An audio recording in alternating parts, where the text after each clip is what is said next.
Hey team, how we doing? My name's Christo, otherwise known as the Joy Farmer, and today I'm gonna give you a little tour of my 2017 Ram Promaster 3500 extended van.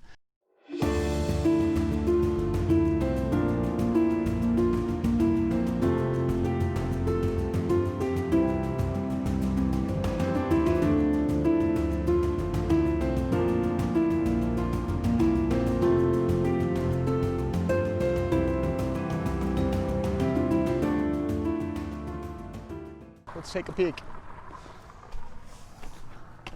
I guess we'll start up front here. It's a pretty popular concept. Many of you guys have probably seen this and heard about it, and that is the swivel chair.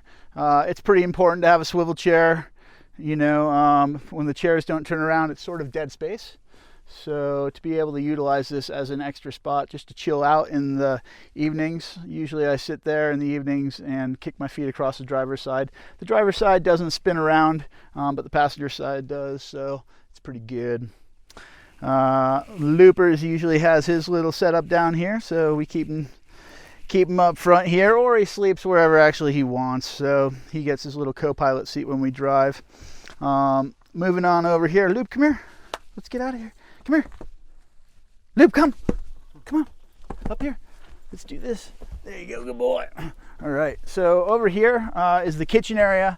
I keep my spare paper towels, fire extinguisher, which is super important. I actually had to put out a fire about a month ago down outside of Flagstaff, Arizona. I've got a video about that, which I'll be posting as well. So, but I think it's really important. You should definitely have a fire extinguisher. I got my Teton stove from Camp Chef, which I use just a little bit. If I'm going to fry some stuff up outside, I will get out a table and I'll put it outside. You know, I don't fry a lot of food in the van. It's pretty basic. So what I do use mostly is I use this little guy in the morning for boiling up some water for coffee, tea at night. I'm a big fan of the old AeroPress. So that's how I make my coffee in the morning. This goes away. I didn't want to waste too much counter space by having a stove. So I decided that just having one on the outside that I could break down was probably a good idea. In terms of plumbing, I also didn't want to keep too much water in the vehicle for weight, as well as needing a 12-volt pump, which some of you may know if there's a leak in the system or whatever. The 12-volt pump kind of fires up and brrr all night in the middle of the night or whatever. So I decided to go with the Whale Marine foot pump. I dig the Whale foot pump. You know, it's easy peasy like this. I can regulate how much water I'm using, and I can also use both of my hands to wash dishes or whatever, wash my hands, and not have to do, you know, the one-handed job with a hand pump, or deal with 12-volt pump as well. So countertop I got myself at Lowe's. It's a pretty sweet countertop. I did have to do a little cutout here because the drawer would have been halfway blocked, so I did a little cutout here. The drawers are some IKEA soft close drawers. They were not cheap, but you know, I did get some drawers right here. Of course, this is my crap drawer. Everybody's got one. Silverware, you know, cups, mugs, plastic bags, stuff like that. Down here is a little extra food storage. Got to have the old ramen, Cliff Bars, whatever. And then moving back here, I wanted to have a big open area. I wasn't sure if I was going to do a hanging closet or whatnot. Basically for about 2 months, I ran around with this thing on my belt. I'm sure some of you can relate to that. And was looking for drawer options and came upon this Sterilite drawer in Target and measured it up and was like, all right, 21 3/4. And I ran out to my van. I was like, oh, that sounds close. 22 inches is the width right here. Boom, a 1/4 inch. That's within my tolerance for sure. So for 25 bucks, I bought this, which is great. You know, I've got underwear, belts, stuff like that here. Weird items, tank tops, whatnot. Down here is my plates, dishes, storage right there. And then this is food. dry stuff, coffee, pasta, whatnot. And down here is like canned food, stuff like that, heavy stuff, which is I put down low so that when I go around corners, I don't tilt the whole thing over. So sort of made sense. Back this way, we have a Dometic refrigerator. I did kick down and buy the slides. I figured it's probably worth it. This saves me a lot of space. The fridge is pretty sweet, you know, it keeps everything cool. There's no freezer in there. If I had a choice, I maybe would have bought the bigger model with a freezer, but we're talking about a pretty penny for these fridges. Some of you may be aware of that. Dometic makes really nice fridges. They are pretty expensive though. What I do like about this setup though is that I can take a pillow like this, do this,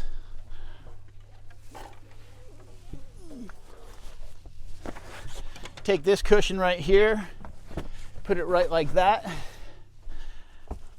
and now I have another bed for a bro. If I'm traveling with a bro, we don't have the big spoon, little spoon, which is nice. I like the bros, you know, but like, it's cool. I like my space. I can travel with a buddy.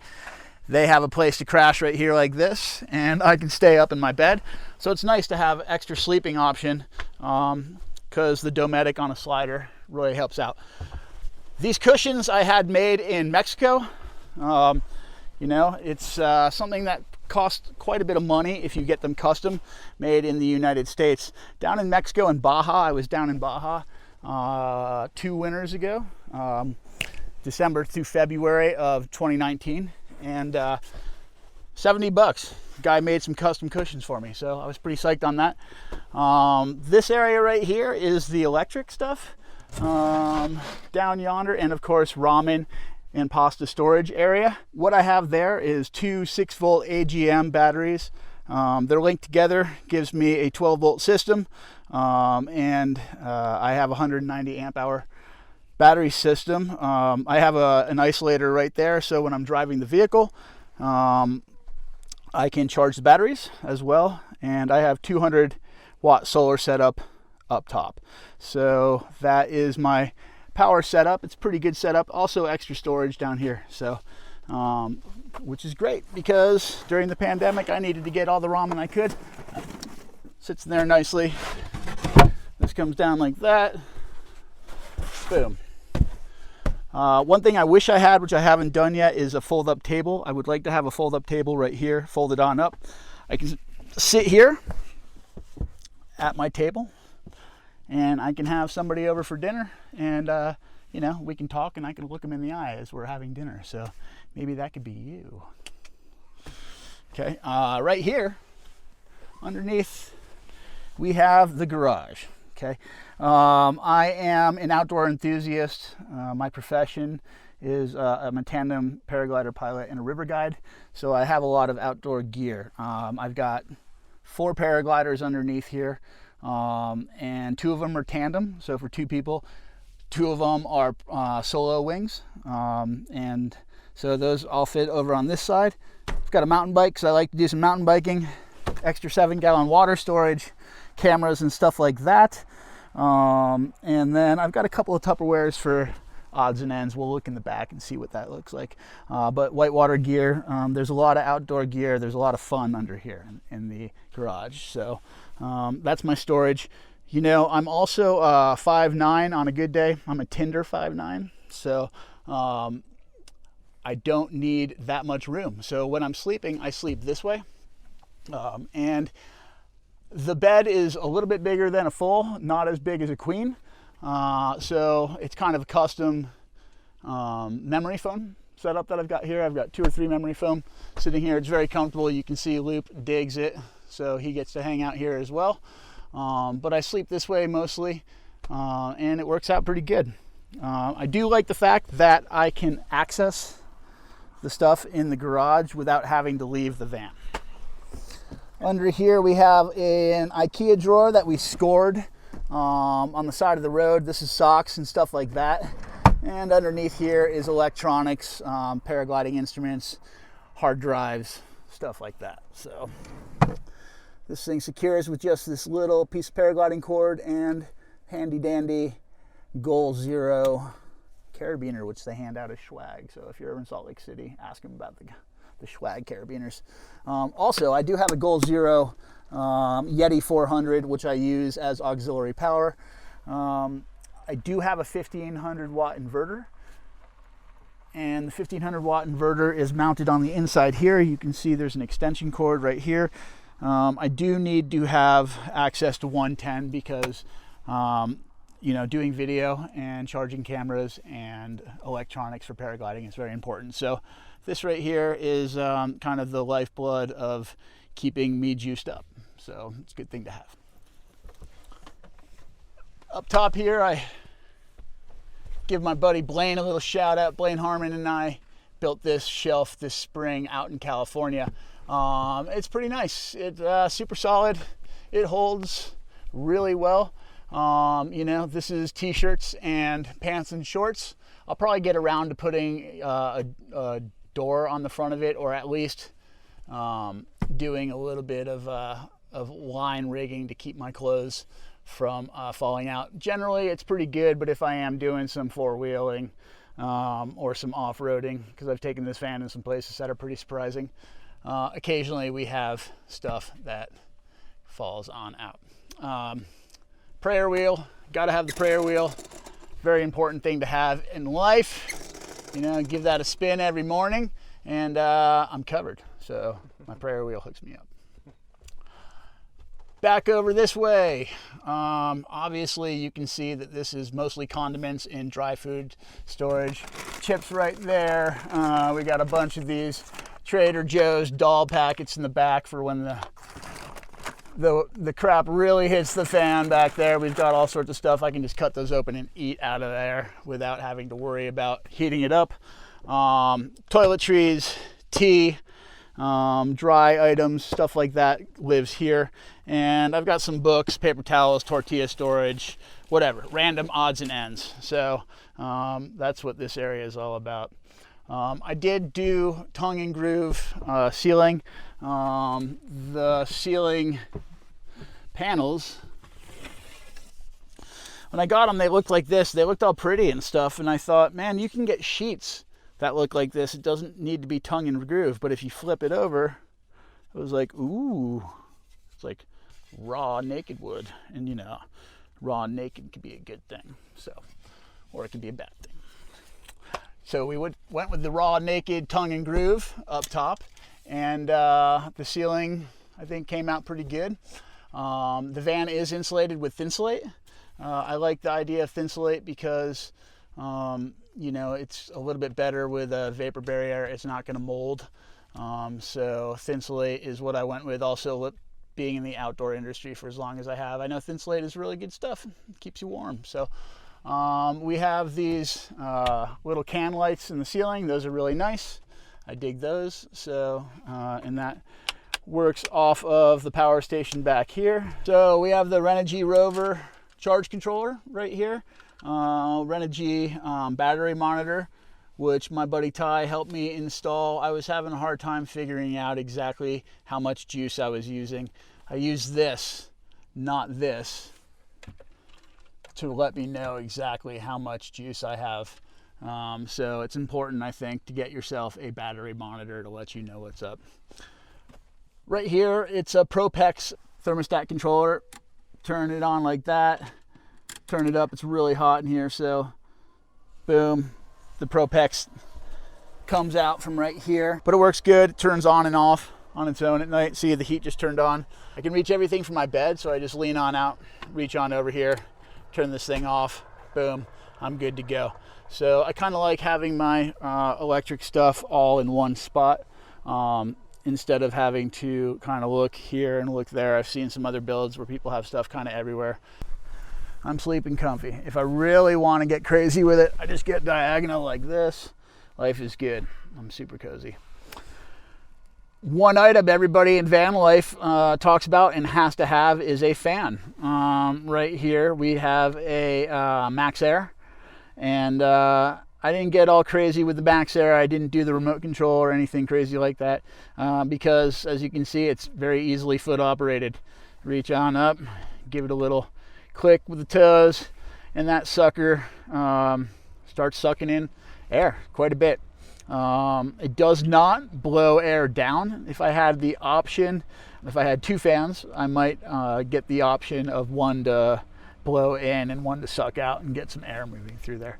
But that's what I deal with for air conditioning mostly. I just crack the windows up front. I do this, and so far so good. I just try to sleep, keep the vehicle in the shade in the afternoons, and mostly, yeah, I sleep pretty good. Except this boy generates a lot of heat, so sometimes he has to sleep on the ground. Let's go to the back and check out the garage, see what that's all about. The garage has more stuff in it probably than I need, but this is my home, right? So who knows when I'm going to need anything. So I pretty much brought everything with me. Right here, tandem paraglider. So that's a paraglider for 2 people, 2 harnesses, there's helmets, everything's good to go. I just grabbed this kit, and you and I can go fly around. Right here, this is a solo paraglider. This is my solo cross-country kit.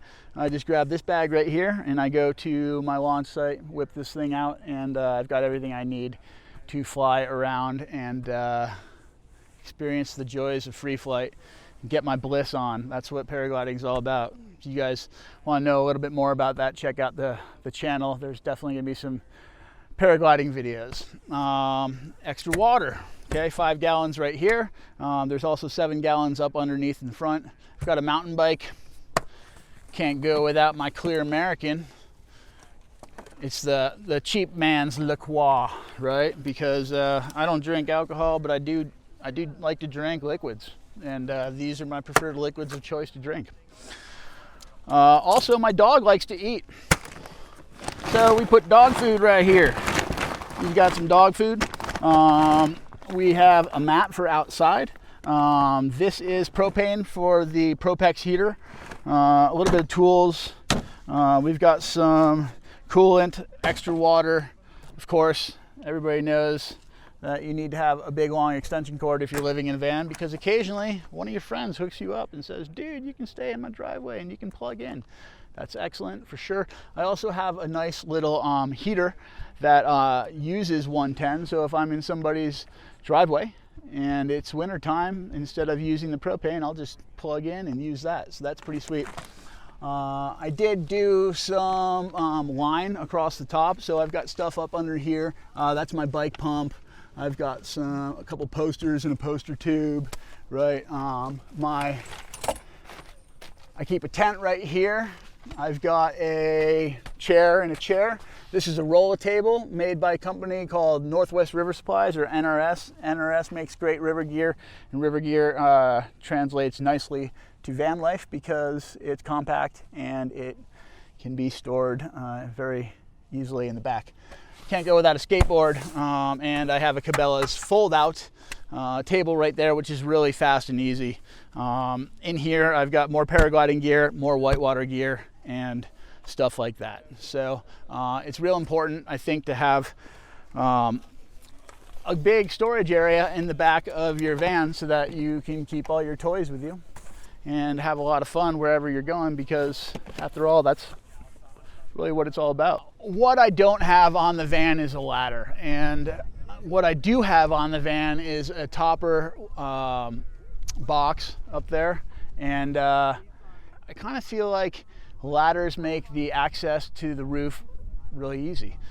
So what I also have is I still manage to be nimble enough to get up. So basically how this works for me, I get up here, I use this as a ladder, this is a ladder, putting this like this, boom, and I'm up top. There's no worries. It's easy peasy for me to get up top, and to get down, it's the same thing, it's opposite. So you know, when the doors aren't open, the van's locked, you're gonna have to be a cheeky monkey to get up here and try to rip me off. Okay, not saying it wouldn't happen, but I say it's probably not gonna happen. You know, getting down is super duper easy peasy. We just flip ourselves up and over and we're down, no worries. You let gravity do the work, huh? Let's give it up for gravity. Loop's unimpressed. What do you think, Loop? Unimpressed. That, in a nutshell, is my 2017 Promaster Extended 3500. I like it a lot. It's front wheel drive, it's gasoline, and it goes pretty good. So far I've got 35,000 miles on it, and I've had it for a year and a half. We're having fun. Hope you guys enjoyed my video. If you like the video, you guys don't forget to like and subscribe. I know there's not a lot of stuff on the channel at the moment, but I did have an excellent spring, lots of adventures doing the COVID quarantine, and I will be posting content shortly. So hope you guys are having an awesome time out there, and be safe, safe landings. We'll see ya.